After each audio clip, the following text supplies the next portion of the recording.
What's good, Yugi Tubes? Penguar321 here, coming at you with a deck profile for the day. I know I haven't done any videos for a long while. I kind of took a elongated break from the game. I've been busy watching my daughter at work, so I haven't had time to really do anything with cards. I kind of sold a lot of my collection off anyway, so I haven't had much to do anything or traveled anywhere to do deck profiles with people. But I decided I wanted to at least start playing casually somewhat. So my roommate had this extra Bujin deck laying around. I decided to get that off of him and kind of changed it up a little bit. But anyway, let's get the deck profile started. We got 3 Yamato because helmets are good. Yamato's effect at the end phase lets you add any Bujin monster from your deck to your hand and then discard any card in your hand. So pretty much go grab your hare, your turtle, pitch those to the yard if you don't already have them in hand. In which case, if you already have them in hand, then you probably just grab crane, pitch hare or turtle. Hare's effect lets a Bujin monster, aka Yamato, live by either one battle or one card effect that would kill it. And turtle stops targeting effects, so it could stop like Fire Lake and things like that. Since I'll be playing at locals, there's a couple Randy Blackwing players that it kind of helps with. But triple crane, just your extra honest to the deck, except it only lasts for one battle. Whenever a Bujin monster would be battling, you can pitch it from your hand to make its attack become double the original attack for that one battle. But you're still really good. It just helps push extra damage, massive. It's not quite, you can't quite honest Susanoo it, but it's still quite a bit of damage. Turtle, like I was saying before, it stops targeting effects, plus it's a 1700 beater, level 4. Hare, level 4, 1700, same thing like I said earlier, keeps them from battle or card effects, or keeps them alive while it's in the yard. Got 2 Bujin Hirame, 2000 beater, level 4, you can special summon it by banishing any Bujin monster from your graveyard. And when it dies, if you have a hand, you can pitch one card from your hand to pitch one card from your opponent's hand. So it's kind of cute, but I think it's really good to just quick get a Susanoo play if you need to get that off. Or even late game top deck mode, it's just a good 2000 summon. But all in all, it's just another Bujin to get there. Double honest, because it's a light deck, so you kind of have to run honest. Honest is really good. Just gets you over whatever the heck you want. Or plus the Susanoo play that you can do. Honest over some monster, get really huge. Susanoo over every single monster.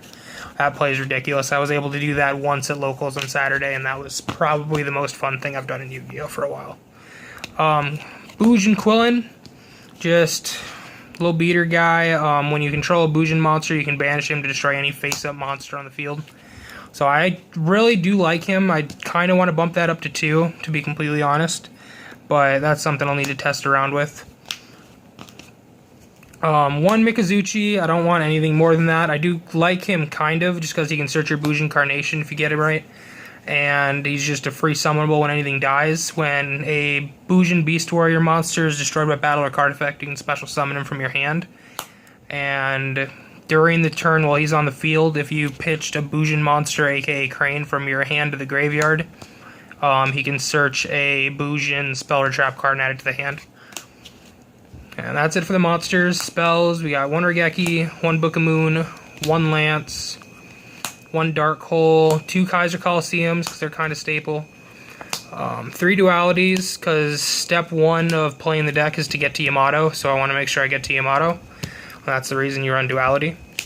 A triple MST, just because good against Cliff Forts, good against Burning Abyss, get rid of some of them traps, good against rogue stuff that happens to run traps. It's just a really good card. Triple Tenki, as I was saying with the Duality, because step 1 of the deck is to get to Yamato and put your helmet on. So I need to get to Yamato. Bujin Carnation, card is too strong.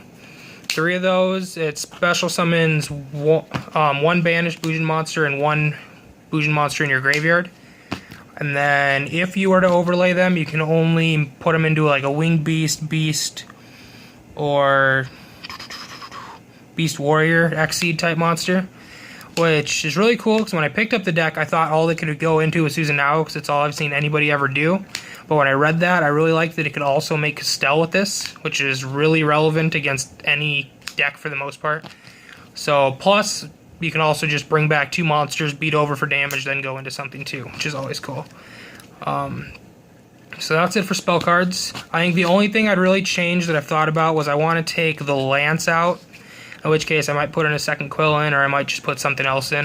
I haven't really liked the Lance much in testing. I get the idea it just keeps Yamato on the field against like Regeki or things like that, or it even helps your monsters just get over things, but I just didn't like it as a one-of.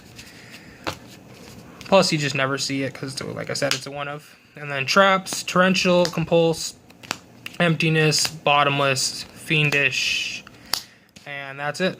Just staple stuff. Stop your opponent from doing things because you're trying to Yamato. Compulse, torrential. Oh, my favorite, this is probably the MVP trap, that and probably Fiendish Chain. But torrential, I love this card because you just summon Yamato, you know, step one, get Hair to the Yard, and then you can torrential anything you want and keep that Yamato alive. Probably my favorite play in the deck. But, so that's it for main deck. Get to the extra deck. The main three that you'll actually summon, Susanoo, 2400, rank 4 Exceed. You can detach one to either add a Bujin monster from your deck to your hand or send a Bujin monster from your deck to the grave. And then its other effect also allows it at any time during the battle phase to attack all of your opponent's monsters once each, which just makes it ridiculous because it just pushes damage. Abyss Dweller, because it's a staple, it's good against Burning Abyss, it's good against Shaddolls, it's good against anything involving the graveyard, which is pretty essential right now. Rebellion, because he's a cute rank 4 that you might summon every now and then. Exiton, because if you lose a lot of advantage and you're able to summon an Exiton, blowing the field is really good. Ptolemy, just because. Cowboy, because he's staple, and when your opponent is at 700 and he's able to do 800, but you can't attack, he's really good. And then that, because I run Ptolemy. And Honor Arc, for locals that I played in, is probably next to Susanoo is the MVP of the deck. I think I summoned him 4 times. Just gets you over any kind of essential play, any special summon thing. Plus, and then it just pushes for 21. Starlight Paladynamo, I've yet to summon him, but he seems really cute. Little 2000 beater guy. Castell, mandatory, just gets anything that's really annoying out of the way. Durandal, because you have that one guy that turns a rank 4 into rank 5, that Ptolemy. And then Ragnazero, because that's just really good. But, yeah, so that's the deck. Tell me what you guys think. I plan on making some more videos coming up, see if some friends want to do some deck profiles or something. Like I said, I'm not traveling much, but I'm still going to try to do some more videos. But anyway, go ahead, hit the subscribe button, hit the like button if you like the video, and thanks for watching, everyone.